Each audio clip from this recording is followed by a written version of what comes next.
Buenas tardes. Quiero dar mis agradecimientos al doctor Chala por la invitación y por permitirme participar del Comité de Tumores de Cabeza y Cuello.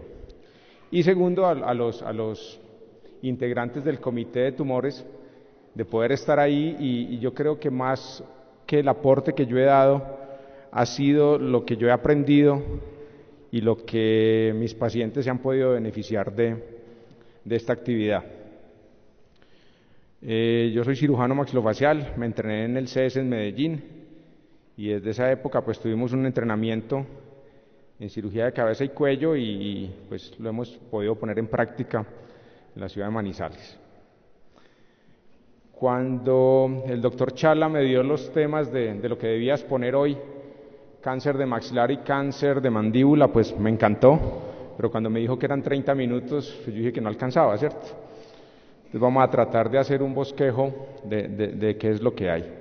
La palabra cáncer viene del griego cangrejo, cancro, carquinos o carcinoma.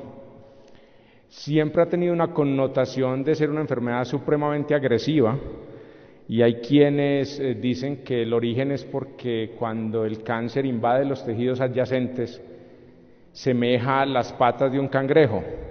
Hay otros que dicen que es una enfermedad tan tenaz que semeja a las tenazas con las que el cangrejo se fija a una red, o simplemente que es una enfermedad tan difícil de tratar que semeja a la coraza de los cangrejos. Esta es una centolla. Las centollas son consideradas los reyes de los cangrejos, entonces pues simplemente era para saber de dónde venía la palabra cáncer. El cáncer del maxilar superior e inferior es una patología que tiene un gran impacto no solo en el paciente que la padece o que la sufre, sino en la sociedad. Tiene unos componentes y unas implicaciones psicosociales, laborales. El paciente que usted lo lleva a este diagnóstico no vuelve a ser el mismo en su familia, en su entorno. Tiene un componente financiero para nuestros pacientes, tiene una alta morbilidad cuando se diagnostican a tiempo, o cuando no se diagnostican a tiempo, pues obviamente tienen una mortalidad. Y desde el punto de vista sociedad, el paciente ya es una persona de una productividad baja y tiene unos costos interesantes y altos para los sistemas de salud. Entonces ahí es donde está la primera línea de defensa de parte de los estudiantes de medicina y los estudiantes de odontología de la detección temprana de este tipo de cáncer.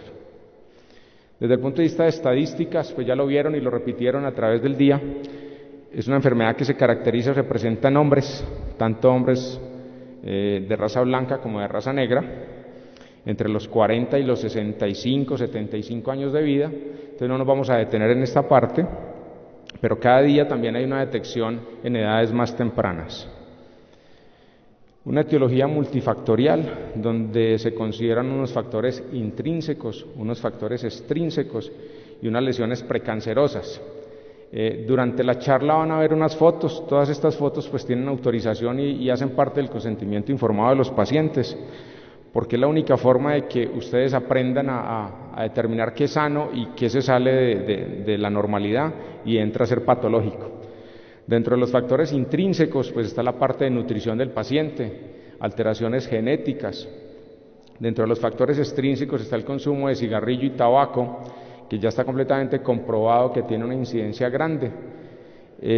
Todos los pacientes que tienen algún tipo de SEA de cavidad oral o de orofaringe, el 80% consumen o consumieron cigarrillo y alcohol en altas dosis. Dentro de los factores extrínsecos también está la parte de enfermedades de transmisión sexual, lo que es el papilomavirus, que ya lo hablaron detenidamente, y están lo que son las lesiones precancerosas. Las lesiones precancerosas son consideradas no lesiones de cáncer, pero que sí están asociadas con el paso de los años a un desarrollo de un cáncer in situ o al menos un seguimiento continuo de ese paciente.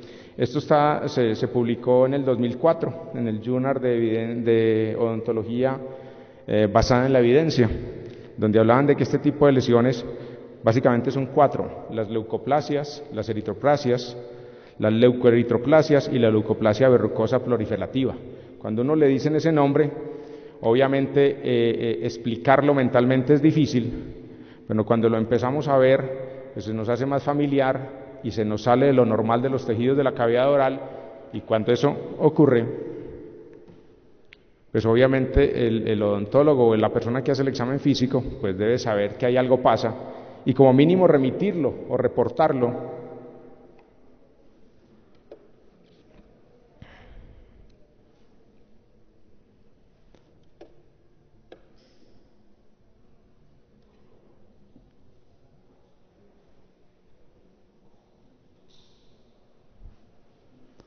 Lo deben reportar como una normalidad de los tejidos y de esta forma pues entrar a determinar si el paciente sufre o no una enfermedad maligna.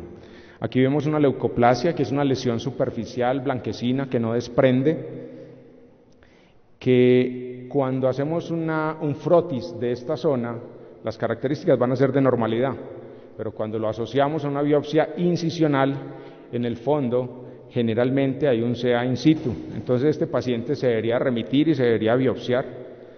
Las eritroplasias, como su nombre lo indica, son lesiones rojas de bordes poco definidos que se pueden confundir con la mucosa oral, también se consideran lesiones premalignas. La leucoeritroplasia simplemente son lesiones que tienen los dos colores, blanco y rojo, pero que obviamente pueden trascender también a un CA in situ. Las leucoplasias verrucosas proliferativas, uno no entiende, primero, cómo el paciente puede llevar con esta lesión varios días, y segundo, cómo pasó por varios profesionales y todo les pareció normal. Cuando estamos dando las clases, yo quisiera tener un semáforo que se ponga en rojo para los estudiantes de medicina, para que no pasen directo a la orofaringe y examinen los otros tejidos de la cavidad oral, y un semáforo que se ponga en verde para los estudiantes de odontología o los odontólogos y les diga siga después de los dientes. ¿Por qué? Porque tristemente todo este tipo de patologías están en la mitad de la orofaringe, después de los dientes, y unos no miran más allá de los dientes y otros no miran más adelante de la orofaringe. Tenemos unas presentaciones clínicas que para cualquier persona esto tiene que ser anormal. Puede que usted no sea capaz de ponerle el apellido o se le olvidó lo que le enseñaron en la universidad, pero al menos sí sepa que esta no es una lengua normal, que esta es una lengua que tiene unas características raras de un fondo sucio, que puede ser fétida. Entonces obviamente trate de remitir a ese paciente o si se considera capacitado, pues tómele su biopsia. Estas son las lesiones exofíticas. Las lesiones endofíticas ulceradas simplemente son fondos sucios, lesiones que dañan el tejido, pueden llegar hasta el tejido óseo y pueden producir sangrado. Este tipo de paciente no lo pueden considerar como que esto lo hizo una prótesis total, las famosas cajas de dientes, no. Esto tiene que ir un poquito más allá nuestro conocimiento. Esas lesiones pueden comprometer el hueso. Esta es una radiografía panorámica. Las radiografías panorámicas pues son exámenes de rutina que mandamos los odontólogos. Son exámenes que no son costosos y nos pueden dar una información grande. Yo creo que desde primer semestre cualquier persona sabe que esta no es una mandíbula normal, que este es un diente que está en el aire prácticamente. El paciente debe reportar una movilidad, debe haber un sangrado, debe haber una pérdida en la continuidad en los tejidos blandos. Entonces debemos estar atentos a todas estas cosas. Simplemente fotos de más lesiones, esto no es normal. No, señora, tranquila que es que la prótesis le talla. No, a uno no le debe tallar en el piso la boca. No, tranquila que es que le va a hacer un rebase para que no le mueva. No, esto debe desplazar una prótesis, esta lesión, esta otra lesión. Todo esto se sale de los tejidos sanos de la cavidad oral, los debemos reportar. Hay lesiones grandes. Esta pues para el que se le pase está muy mal, pero esta se podría pasar. Entonces por eso simplemente hay que hacer un buen examen clínico, detenerse en estructuras blandas, estructuras duras, de adelante hacia atrás o de atrás hacia adelante. Ustedes deben tener un método, desarrollar el método del examen clínico, pero que no se les pase absolutamente nada. Dentro de los exámenes diagnósticos habían hablado de que el examen ideal es una tomografía axial computarizada o una tomografía computarizada con medios de contraste. Ese es el examen. Aquí vemos una gran lesión que compromete el seno maxilar derecho. Hay una erosión del maxilar superior en la parte que va hacia el paladar, en la parte que va hacia el hueso malar o a la mejilla, y está comprometiendo el piso de la órbita, al igual que la pared medial del maxilar. Cuando veamos esta tomografía, pues obviamente no le podemos decir al señor, no, es que no tiene absolutamente nada, se debe corresponder con una historia clínica y como mínimo hacer una remisión. Una tomografía de mandíbula, o yo diría de dos mandíbulas, una mandíbula izquierda y una mandíbula derecha, y aquí en la mitad hay algo que es un tumor, tiene que ser un tumor. Una radiografía panorámica, donde nos muestra un cambio en la estructura ósea, donde hay una reabsorción de los dientes, de las raíces de los dientes. Ese es otro signo característico. Se supone que los tumores malignos de la cavidad oral reabsorben las raíces de los dientes, mientras que los tumores benignos van desplazando sus dientes. Hay algunos tumores de la cavidad oral que son benignos en cuanto a su comportamiento, pero tienen un comportamiento local muy agresivo en esa zona, que también se deben tratar. Otra lesión grande, quística, desplazando las corticales, con una lisis en la parte medial de la mandíbula, una reabsorción de ese molar, se va desplazando hacia la rama mandibular. Todo eso se sale de lo normal. Hoy en día tenemos una tomografía desde el punto de vista de odontólogos que es un poquito más exacta y que nos puede dar un acercamiento desde el punto de vista coordenadas. Esta línea amarilla y esta línea morada, usted la puede mover para donde quiera en su computador y le va a decir exactamente hasta dónde llega la lesión, dónde empiezan las estructuras duras, sanas, dónde terminan esas estructuras duras, sanas, hasta dónde van los dientes, y se lo va a mostrar en los diferentes planos del espacio. Entonces aquí vemos un segundo molar inferior con un segmento óseo sano, pero aquí empieza una gran lesión que compromete casi hasta el borde inferior de la mandíbula, va subiendo por el ángulo, sube hacia la rama mandibular, compromete la escotadura sigmoidea y no hay apófisis coronoides. Entonces eso me indica a mí que ya no hay una estructura ósea sana, sino que este paciente debe tener alguna patología, y este examen las nuevas generaciones son los que deberían mandar de rutina. Nosotros crecimos con las panorámicas, los odontólogos y los médicos nuevos deben crecer. Son tomografías computarizadas, con BIM, ya se hacen en la ciudad, que esa es la otra gran ventaja, porque es que hay quienes dicen, no, es que eso no lo tenemos aquí. No, todo lo que yo les voy a mostrar son cosas que se han realizado en la ciudad de Manizales.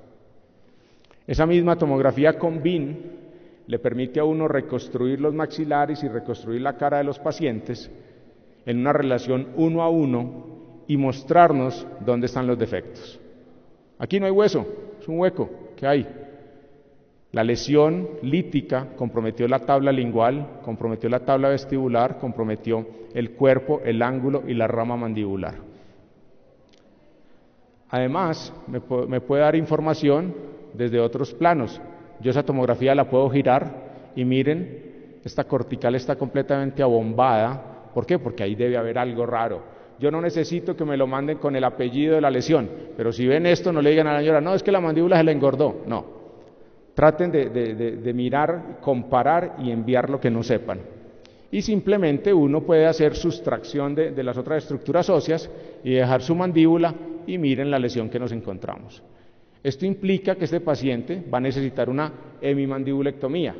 Esa hemimandibulectomía consiste en seccionar la mandíbula y resecar prácticamente todo lo que está malo. ¿Qué está malo? Desde el ángulo hasta el cóndilo mandibular. En algunas ocasiones enviamos resonancias magnéticas cuando tenemos sospecha del compromiso de los tejidos blandos, en este caso del ojo. Aquí pueden ver cómo la tumoración o el tumor va comprometiendo lo que es el globo ocular. Entonces enviamos pues las resonancias magnéticas. Mandatorio, todos los pacientes. Así como esta mañana decían que a ningún paciente se le negaba X examen, nosotros tratamos de no negarle a ningún paciente que tenga una lesión en cavidad oral que no cicatrice en 15 días, una biopsia. Tratamos de no negársela a nadie. Una biopsia es un examen supremamente fácil de tomar, se puede tomar en cualquier consultorio de odontología, se puede tomar en cualquier consultorio de medicina. Una infiltración con anestesia local, por eso se ve una zona isquémica.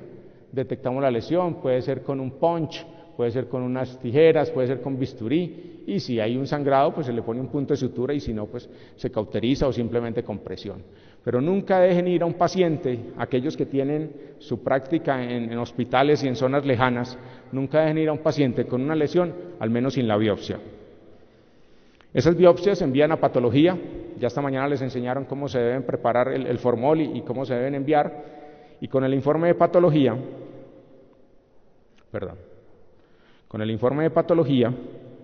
y el examen físico vamos a mirar cuál es el compromiso. Si el compromiso del paciente tiene un compromiso de ganglios del cuello, pues obviamente el pronóstico no va a ser el mejor, determinando el número y el área que compromete. Y una vez tenemos todo lo anterior, el paciente se lleva al comité de tumores de cabeza y cuello. Cada profesional lo presenta, hace su historia clínica, sus imágenes, su examen clínico, y entre todos se determina un plan de tratamiento. Esa es otra cosa que les debe quedar clara, y es que es una patología de un tratamiento multidisciplinario. Cada uno trata de aportar lo que mejor tenga dentro de sus conocimientos para que al paciente al final le vaya bien. En algunas ocasiones hay controversias, en otras ocasiones hay consenso, y el paciente pues se va con la mejor conducta hacia su casa. Aquí hablan cómo debe ser el plan de tratamiento. El gol estándar es que estos pacientes se deben inicialmente cirugía con radio y quimioterapia posoperatoria. Hay en algunas ocasiones donde los tumores son muy grandes, que se les da quimio o radio prequirúrgica tratando de disminuir el tamaño del tumor, pero obviamente eso depende de cada centro, depende del diagnóstico y depende de quiénes conformen el grupo de cabeza y cuello. Vamos a empezar a ver unas fotos de unos casos clínicos, hay algunas que son un poquito fuertes, voy a tratar de pasarlas rápido, donde vamos a observar los 3 tiempos de la cirugía. La cirugía hace unos años era simplemente una cirugía de resección, donde el cirujano se ocupaba de quitar la enfermedad o el tumor sin darle mayor importancia a reconstruir los pocos o los muchos tejidos que le quedaban. Después vino la segunda etapa, que era cirugía de reconstrucción, donde el cirujano reseca lo que tiene que resecar, hay otro grupo o ese mismo cirujano es capaz de reconstruir lo que le quedó.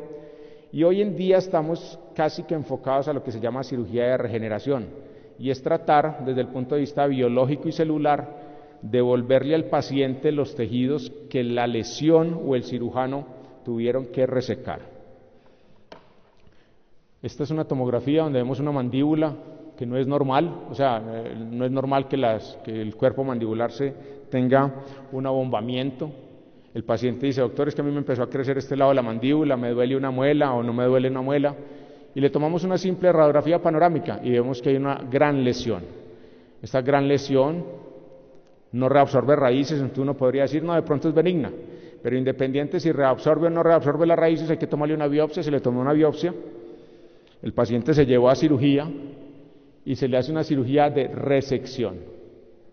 ¿Hasta dónde se reseca? Tratando de obtener los bordes sanos. Aquí está el espécimen. Este espécimen pues obviamente también se envía a patología. Venimos con la segunda fase de la cirugía, que se llama cirugía reconstructiva, y es donde mediante la utilización de aparatos de osteosíntesis o material de osteosíntesis tratamos de devolverle la forma a esa mandíbula para que esa mandíbula tenga una función muy parecida como era antes de la resección, y obviamente el paciente no vaya a sufrir una fractura patológica. Alguien puede decir, en especial los estudiantes de odontología: doctor, ¿y qué pasó con los dientes? O doctor, ¿qué pasó con el nervio que está en esta zona? Si el nervio dentario inferior o los dientes están involucrados dentro de la lesión, usted tiene que hacer la resección de lo que haya. Lo que ven aquí es el piso de la boca, que la lesión pasó hasta el otro lado. Tratamos de hacer la gran mayoría de cirugías que nos permitan por abordajes intraorales. Hay otras que no lo permiten y lo hacemos por abordajes extraorales. Este es un paciente, lo que le repetí ahora, y es que tiene su consentimiento informado, por eso no les tapo los ojos, porque tenemos un consentimiento informado para usar las imágenes digitales de los pacientes. Es un paciente que presenta una gran tumefacción del mentón, como ustedes lo ven es asimétrico, podría ser un proceso infeccioso, podría ser un proceso tumoral. Le tomamos la tomografía y vemos que hay una gran destrucción de la continuidad de la mandíbula, y hay una lesión que compromete tanto los tejidos blandos del mentón como que va hacia el piso de la boca y la lengua. Se llevó a cirugía, una cirugía que siempre va con cirugía de cabeza y cuello. El cirujano maxilofacial pues va cuando tiene el paciente algún concurso desde el punto de vista de la especialidad, en otras ocasiones no. Lo que ustedes ven aquí son los segmentos de la mandíbula, tanto del lado derecho como del lado izquierdo. La parte de cirugía reconstructiva. ¿Me regalan un señalador?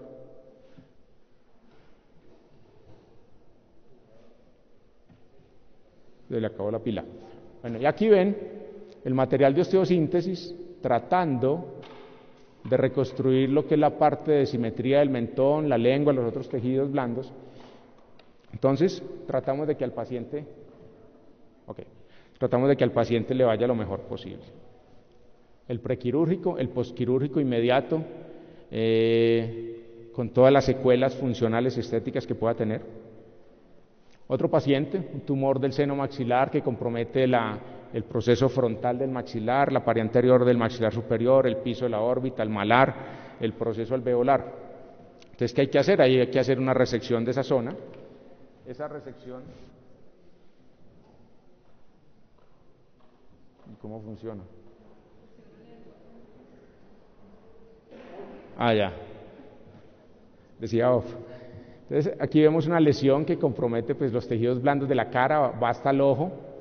En el examen de la tomografía nos vimos que este ojo estaba limpio de tumor, no lo comprometía, entonces había que preservarlo. Se le hacen abordajes extraorales exponiendo el tumor, conservando el ojo, pero si miran acá, el reborde inferior de la órbita y todo el piso de la órbita estaba comprometido por el tumor. Entonces usted debe ir preparado con materiales que le permitan reconstruir el piso de la órbita, que le permitan reconstruir el reborde inferior de la órbita, para que su ojo que está sano, el paciente lo pueda conservar. Pero vamos a entrar a lo que se llama cirugía reconstructiva. Este es un postoperatorio de un paciente que nos llegó de una resección de un tumor.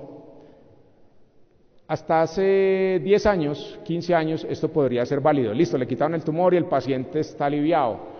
Pero ¿a quiénes de los que están aquí les gustaría no tener muelas en un lado de la mandíbula? A ninguno. Entonces la idea es tratar de devolverle esa función al paciente. Hoy en día hay una técnica que es relativamente nueva, pero que en realidad lleva mucho tiempo. Para los estudiantes de medicina es el alargamiento de extremidades, que lo hizo el doctor Elizarov. Para los estudiantes de odontología se llama distracción osteogénica, pero básicamente lo mismo, es coger un hueso y ponerlo a crecer. Entonces, si ustedes miran, esta es la cordal, de abajo al lado izquierdo. Las cordales le nacen a uno en el ángulo de la mandíbula. Esta cordal, mediante la utilización de este aparato, que se llama un distractor, la pusimos a correr, hasta que llegó a la línea media, 1 milímetro diario. Cuando esa cordal llegó a la línea media, pues la paciente se reía y usted lo que le miraba era la cordal, para lo que son los odontólogos. Desde el punto de vista estético, eso no es lo más bonito, pero esa cordal, en ese trayecto, cuando fue creciendo el hueso, cuando se fue estirando el hueso, nos generó una matriz de hueso completamente igual a la que ya había perdido por el tumor. Le sacamos la cordal, miren la cordal, le sacamos la cordal, le ponemos unos implantes, sobre esos implantes los odontólogos rehabilitadores le ponen unos dientes fijos que no se mueven, que no se quitan, y el paciente recupera la función masticatoria, recupera la autoestima porque tiene dientes y se puede reír, y fuera de eso son capaces de mantener una armonía facial porque los dientes son los que soportan algunos tejidos blandos. Entonces, hacia allá es donde están orientados todos nuestros esfuerzos.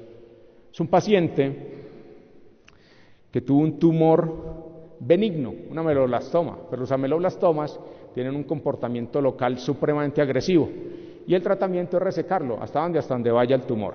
A este paciente se le resecó el tumor desde el ángulo mandibular derecho hasta la zona del canino inferior izquierdo, con la pérdida de todos estos dientes y toda esta estructura ósea. Aquí vemos la radiografía, usted tiene que hacer un corte, tiene que hacer otro corte, y toda esta estructura de la mandíbula se perdió por el tumor. Entonces, ¿qué vamos a hacer? Primero, cirugía de resección, quita el tumor. Segundo, cirugía de reconstrucción, póngale un aditamento que le mantenga el contorno de los tejidos blandos. Pero yo a este paciente no lo puedo dejar ir para la casa, no tiene cómo masticar, no tiene cómo morder, cuando se ríe uno le ve la úvula. Entonces la idea es que eso no ocurra. Entonces vamos detrás de algo que se llaman implantes cigomáticos. Los implantes dentales están inventados hace muchos años, estamos hablando desde 1967, pero solo hasta hace por ahí 10 años desarrollaron estos implantes, que son unos implantes largos que van dentro del hueso remanente, y sobre esos implantes que están aquí, los ven aquí en la foto de la izquierda para ustedes, se coloca una prótesis. Esa prótesis me reconstruye el contorno facial, esa prótesis me le da una buena función masticatoria y es completamente diferente esta sonrisa a esta sonrisa. Entonces eso es lo que nosotros buscamos, que nuestro paciente, por comprometido que esté, le vaya mejor con la cirugía. Pasamos de tener este defecto tan grande, a tener algo fijo, algo que le da una estética dental, algo que le da una estabilidad a la articulación temporomandibular y algo que le devuelve la función masticatoria. Entonces, esa es la función del equipo. Aquí vemos la radiografía como quedó con la segunda fase, cirugía reconstructiva, y aquí es como está con cirugía regenerativa, que le da una nueva prótesis a ese paciente. Esto es algo que lo traemos porque es un paciente de un trauma, pero igual se puede traer a la parte oncológica. El paciente perdió el frontal, el techo de la órbita, la pared lateral de la órbita, el reborde inferior de la órbita, el cuerpo del malar y el arco cigomático. Alguien podría decir, doctor, es que ese paciente también perdió los ojos y entonces él no se ve como está. Realmente el cirujano es el que determina qué le debe hacer. Se le toma una tomografía donde vemos el gran defecto que hay. Sobre ese defecto hacen lo que nosotros llamamos modelos estereolitográficos. Los modelos estereolitográficos es un modelo en acrílico, en pasta, del tamaño normal al cráneo del paciente, y sobre ese modelo hacen una prótesis que encaja perfectamente en el defecto y le devuelve el volumen y la simetría a ese paciente. Si usted lo mira de frente, si usted lo mira de arriba hacia abajo, entonces esta parte va a hacer que pasemos de este defecto a tener una buena simetría de las órbitas, a tener una pared lateral de la órbita, a tener un reborde de la órbita, a tener una de las grandes prominencias de la cara, que es la prominencia malar, y a tener un arco cigomático. Entonces, la idea mía es generarles una inquietud para que estudien, para que vean qué se está haciendo en este momento, que a pesar de que estamos en una ciudad intermedia, estamos haciendo lo que se debe hacer en la parte oncológica, y que cada día necesitamos que alguno de ustedes se forme como un junior. ¿Por qué? Porque el doctor Chala dentro de unos años no va a operar, lo mismo voy a hacer yo, y va a haber muchos otros cirujanos que deben llegar y seguir con este legado. Ellos, cuando yo conocí el comité de tumores, llevaban cerca de 10 años, y de verdad que es una experiencia enriquecedora y es la única forma de que estos pacientes les vaya mucho mejor.